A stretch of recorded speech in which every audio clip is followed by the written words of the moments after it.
Hey guys, how's it going? It's Julie Hamilton and I'm here with Kirsten and we're here today. I'm so excited to have her with me today and I'm so excited for you to watch. So Kirsten and I have been friends for about probably six years. So it was kind of after you first moved here, a little bit ago. Yeah. So we were homeschooling moms, like hanging out at the park, just, watching our kids play and all that kind of good stuff. And I forgot to press record. Okay, so now we're recording. And so I wanted to bring you her story because I have been so personally inspired by her journey and all that she's gone through. And we're here in, where are we at? Pittsburgh. We're here in Pittsburgh, California. Life Builders on the Road.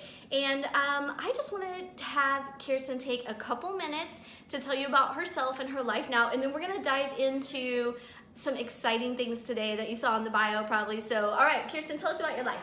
Well, I am married to Isaac. He's amazing. He works at a church. He's just a really He's basically Damien's twin. Yeah, he is actually. They look alike, so except for Isaac's a lot bigger. Yeah, that's true. But otherwise, people have actually mistaken them before. Yes. And I have 3 kids. They're 12 and 10 and 7. And we go to the Father's house. We're care pastors there.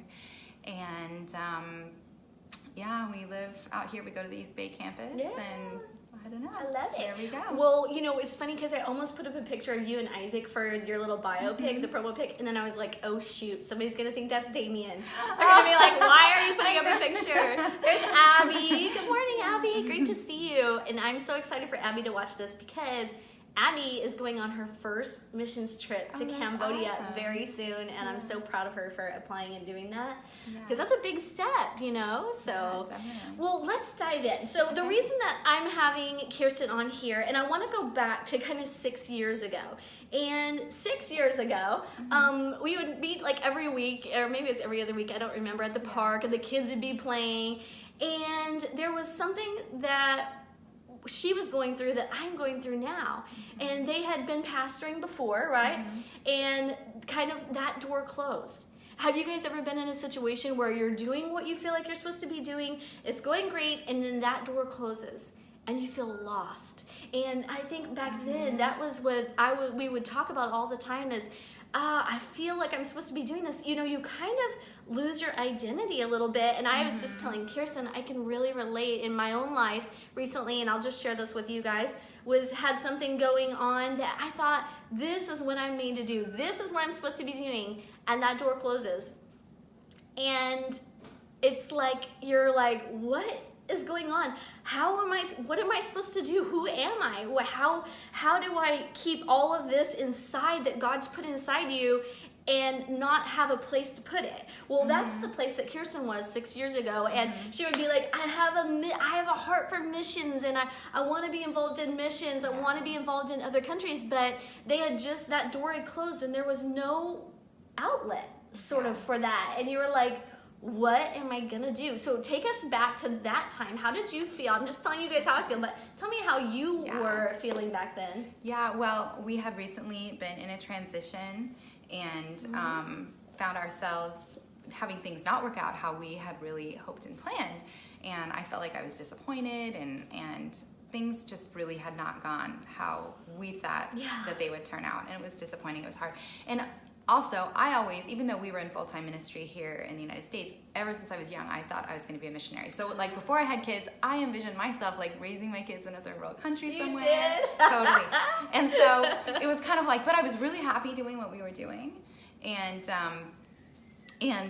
But after things started kind of closing, I found myself just like, what am I doing? I mean, like, I have all this stuff in my heart, and, like, I'm not doing anything, and I'm like, okay, I'm home with my kids. I'm thankful for this time. I get to homeschool them. But I was also just had this like agitation, this like in me. That's a great word for it, agitation. You're just like, and nowhere for it to go. And I'm like, what am I going to do? My husband has open doors for him. They aren't opening like for me. And before it always been us together. Doors would open and there wasn't really. And so I was like, oh my gosh, Lord, what am I going to do? So anyways, that was kind of where I was at. And my husband, we'd had a series of things happened, and that were kind of like just blow after blow after blow, I guess. And finally, we had these missionaries that we had connected with for many years, and we knew them, and they invited us to come visit them. And at first, my husband even was like, "Oh, do you want to stop?" And where were they? Where were they? They were in Ethiopia. Yeah, and we have many friends that are missionaries, actually, many of my good friends, and these ones in particular had invited us to come. And at first, my husband's like, "I don't know, and I don't know if we should go." And my daughter wanted to go. Well, lo and behold, we ended up making a trip and going there together. My husband was really involved with the Bible college there and did some other things. And so we did that. And that was like our first trip, and things just kind of started from there. Okay, so, and you're saying things have started. So give us like now what you're doing now. And then we're going to roll back into how you started doing all that. So tell us what you're doing now. So now I oversee a school feeding project that feeds over 32,000 kids every day. 32,000 kids a day, you guys. Yeah. Yeah. In southern Ethiopia, we are putting in 2 wells this summer in some of the areas, the villages that benefit. And we are working with the government to even like build some schools and stuff, but most importantly, our whole goal is to church plant. So we've recently church planted in one of the areas in Hammer, which is a tribal area that's extremely unreached, and we've had this uncommon invitation to come. It's a place that's been hostile to the gospel, and there are no churches, and they've invited us to come because of what we've been doing with the school feeding program and water and everything. So we work with partners and stuff in Ethiopia, and Pastor Dembrew is the pastor we work with. He's a good friend of Isaac's and mine, and a graduate of the Bible college that Isaac has been tied with. Yeah, so cool. And on the board there, and that Bible college since has transferred to Ethiopian hands, so it's no longer an American missionary-run Bible college. So, anyways, in a lot of ways, the fulfillment of dreams for the Bible college as well. But God is moving, and we're church planting. So I was actually just there in Hammer, which is the tribal area that we have a school feeding program, in addition to other areas in Ethiopia, but this one in particular where we're church planting. I was just there, and in October I was there, and there was no kids in the schools anywhere, and the government had asked us to expand our program there. There was no kids in school. Also, there was really no churches. And we were meeting with the leaders of some of the Hammer tribe, and they invited us to come in a church plant. There's no Bible in their language. They're like, come translate the Bible for us. Of course, we don't do that, but there is somebody working there currently. They just didn't know to translate the Bible. Yeah. But they invited us, and there's just this huge open door and that's happened. And I was just there in May, and there's now over 40 leaders that have been converted and are leading and beginning a church plant. And I went to one of the churches, and there was hundreds of people. I spoke at it actually. Wow. And it's just amazing seeing like from nothing to what's happening now and the way God is moving just from a few steps. It's really been the Lord in spite of us. I mean, the Lord, totally. Well, and I think that's what I want to share with people today. Are you guys getting this? 5-6 years ago, she was lost, and little by little, God was opening the doors that she didn't even know were in store for her. And now there's nations being changed and hundreds and thousands of lives being changed because she took the small action steps. And I don't know if you guys, it makes me emotional thinking about it, just how God has done that. So what I want to know is, you went from nothing to all this. So how did you take that first action step? We're on here on Life Builders, we're all about taking the next action step. So did you have a big vision in mind, or was it all of a sudden you were like, oh my gosh, I have to do something? And the reason I ask is because in Capital Gains, Chip Gaines' book, he mentions in the book that 29,000 children in Africa are starving to death every single day. Yeah. And it's like, you read that and it does something in you. And ever since I've read, I've been like, I want to do something to change that, but I haven't taken any steps because I don't know where to begin. And, I haven't done anything practically. It's burning in my heart, but I'm like, what do I do? How can I help? And so I want to ask you, how did you take the first step, and how did it unfold from there? Yeah. Well, after that first trip, and we had really asked the missionaries and ministries that we were working with, what can we do to serve you? And so we did. We just did we brought what they asked for, and we just served them. And then on a subsequent trip, because we had planned to go back after that, and so on a subsequent trip, I was actually there alone with just my daughter.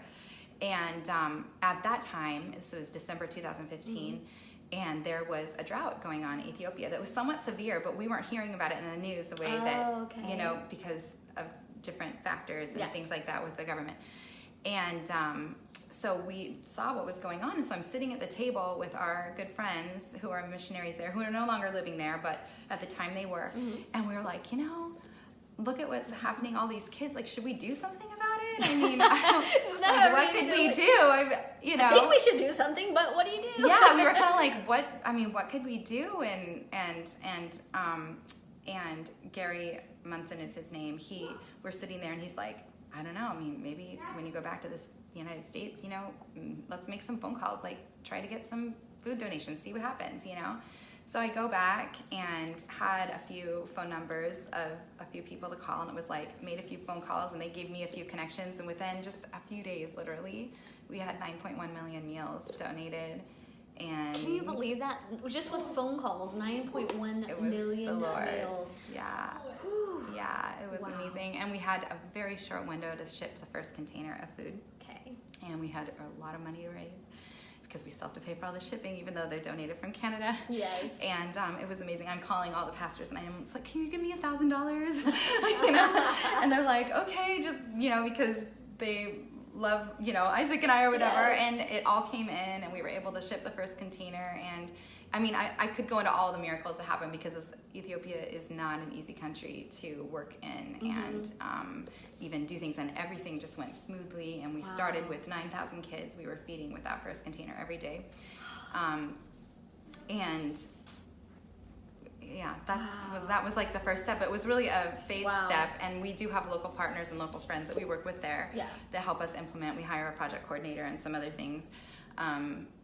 But that is how it started. So when you made those phone calls, were you expecting that? Or what were you expecting? I was expecting rejection. I mean, I was calling saying like, hey, so, I mean, people I was calling knew who I was, or knew the people who gave me their contact was, right? Okay. So sometimes it was like, hey, so-and-so gave me your number, and I'm calling because I was just in Ethiopia, and we want to start feeding kids there, and I just started explaining what we wanted to do. And of course, we do have nonprofit status here in California already, so we did have a place to donate to, but we're, okay, so this is what we're looking for. And it was like, well, I think I know someone that might be able to help you. So they'd give me another number, and I'd call that number, and I'd be like, and actually I had just had, hip surgery. Yeah. I mean, the whole thing happened while I was in the hospital, on serious, I was on morphine. I mean, and I'm like, hi, thank you for the food. I'm like, what did these people think of me? But that's how much it was the Lord. I mean, really, if you think about it, it was just the Lord making connections and opening up a door that only He could open. So He had all that planned out, and then you were able to just step into that. Because sometimes, really, that's really what happened. Don't we get I call it analysis paralysis, where you analyze and you're like, I have to have everything in place, and I have to have this and that. And how are we gonna get the food there? You have to have everything worked out, and so we end up not doing anything. I mean, but you just. You didn't get that because you just dove right in. You just took the steps and it unfolded. Well, it happens to be something I'm really passionate about too, so it was worth the risk of rejection or whatever. It was well, I'm just going to do whatever I can because I want to take this on. I want, if this would work out, this would be my dream. I want to do something. So amazing. But God had really, done it. You just didn't even know. You couldn't even see it back then. Huh? No, not at all. I mean, I'm actually looking back on it, I'm surprised. Not surprised at what God did, but it's so amazing. I think all the time, oh my gosh, in spite of all the obstacles that could have happened, this is what God's doing. Yeah. So what's your vision for the future? Now what are you thinking? If God's done this in 5 years, what could He do in the next 5-10 years? Well, our goal is to church plant we feed kids in 51 schools, 32,000 kids in 51 schools. So our goal is to church plant through all the villages in the 51 schools. Yes. And these are big schools. Some of them have 2,500 kids. I mean, these are areas where there's thousands of people. Ethiopia is very populated. So our goal is really to church plant, and really everything we're doing is in an open door. We can't just bring the gospel. It's demonstration and proclamation. You can't just go preach the gospel there. So our goal with everything we do really is, the end goal is that people would come to know, they're far from God, would come to find life in Christ and get planted in the local church. It just reminds me of the verse that says the gift makes a way for the giver. Yeah, totally. And you guys are giving the gift, and it's making a way for you. So okay, tell me, I know we have only a few minutes left, but tell me about another miracle. I want to hear another miracle, another unexpected thing that happened like on your trips or like for the program? Yeah, well, we've had a lot of them actually. In this last trip, we're drilling, water this summer, and it's kind of gotten out in Hammer. And this is a place where, like, just 10 years ago, they killed pastors that went there. I mean, and there's other things. I mean, but God has opened a door. It's crazy. But so we're driving out. We're going out to one of the sites. It's like 30 kilometers outside the town or something where we're heading, and we're like on a trail with our car, like out in the bush, Yeah. And this guy, like, is in the middle of, like, the trail, wouldn't let us pass, and he's, like, yelling at us in his language in Hammer, and so it has to be translated, twice to get to me. And he's yelling at us, and it turns out he's like, I heard you're taking water to the village that's 12 kilometers or whatever away, and we need water here, bring water here, and you can plant a church here too. And he's like going like this, and I didn't even know, I thought he was mad at us. Yeah, and he's going sounds this, like it. just like yelling at us, and he's yelling into the car, and he's like, tell her to get her camera and take a picture of me. So I'm like, okay, and he wants to look at it, and he's like, perfection when he sees my, because they make you pay for photos there, right? So I'm like, do I have to pay him? Like, he's demanding that I like pay him money for a picture, and he's like, no, take it back to your people, and you tell them we need a well here, and you can plant a church here. And so I'm just like, oh my gosh, this is crazy. Like, it's gotten out. We're so far outside of the town, and as I'm sitting there, Pastor Den Brew is next to me. He goes, divine appointments happening are just crazy. But anyways, that was like unexpected, and there's so many different stories like that I could tell, but things where you just go, oh my gosh, like the amount of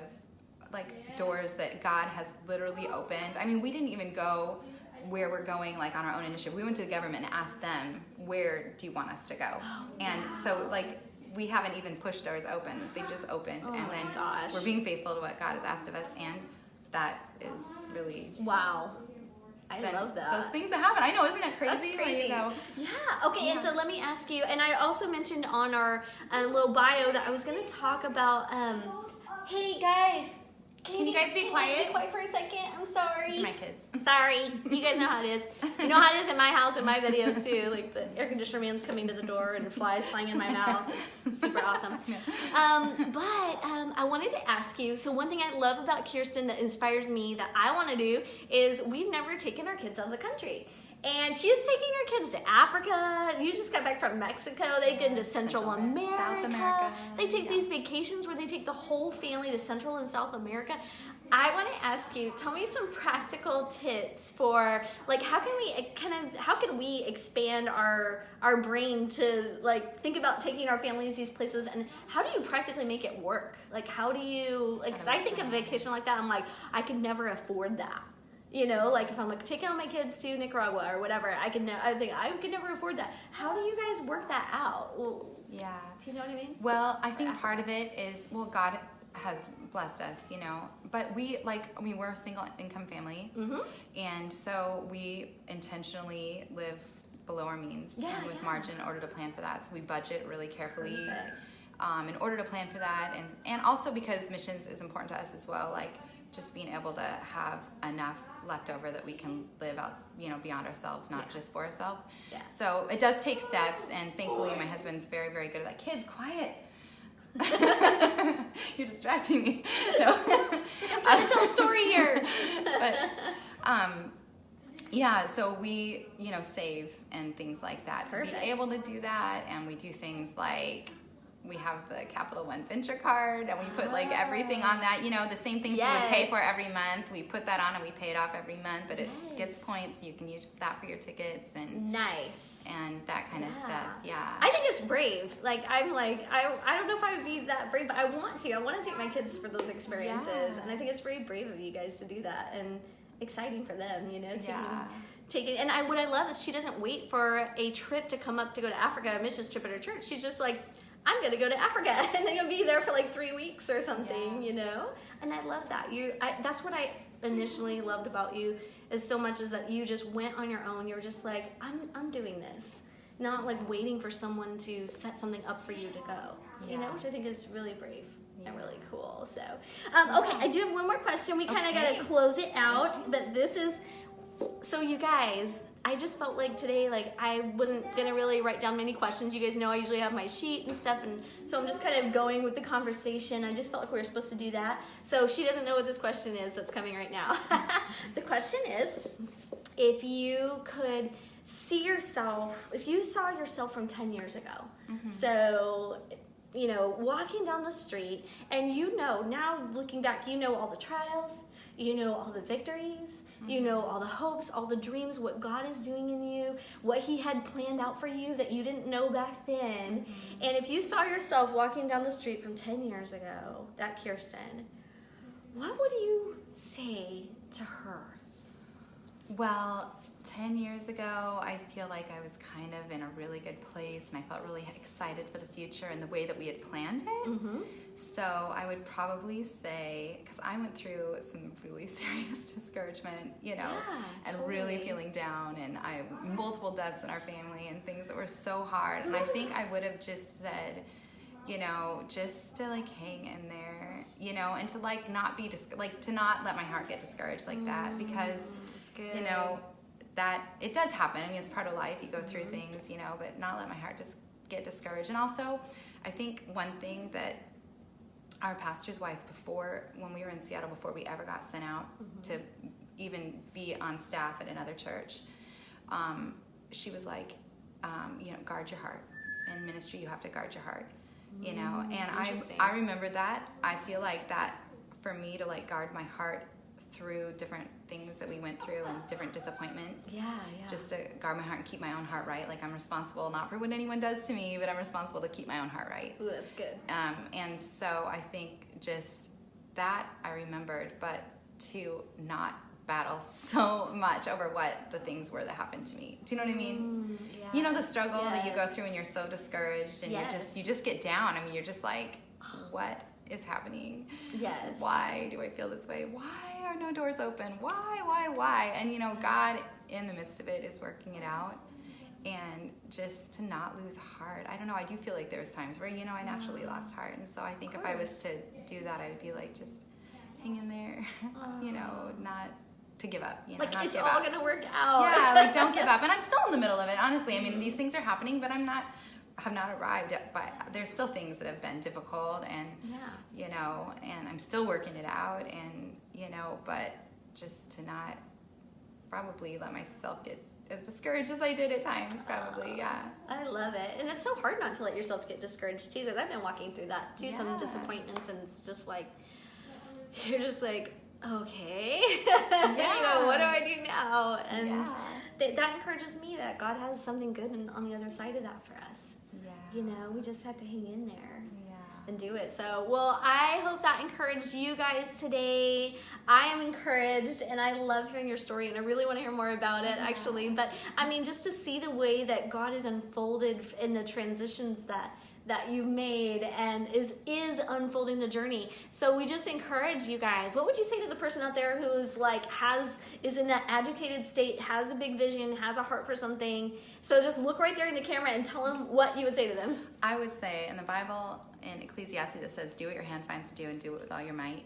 And that has been something for me where it's like, just step out and do the next thing. Like, if your heart is missions, and even if you can't go overseas for something with missions, like, do the next thing. Get plugged into something at your local church that's serving in the community. If you need encouragement, go encourage somebody. Like, do the next thing that you can do, and do it with all your heart. Just give your whole heart to it and see what God does. And that would be my biggest encouragement. You made me cry. Step out. She keeps making me cry today, you guys. All right, well, we love you, and go live your big, amazing, beautiful lives. And we will see you next week on Monday at 8:30. Bye.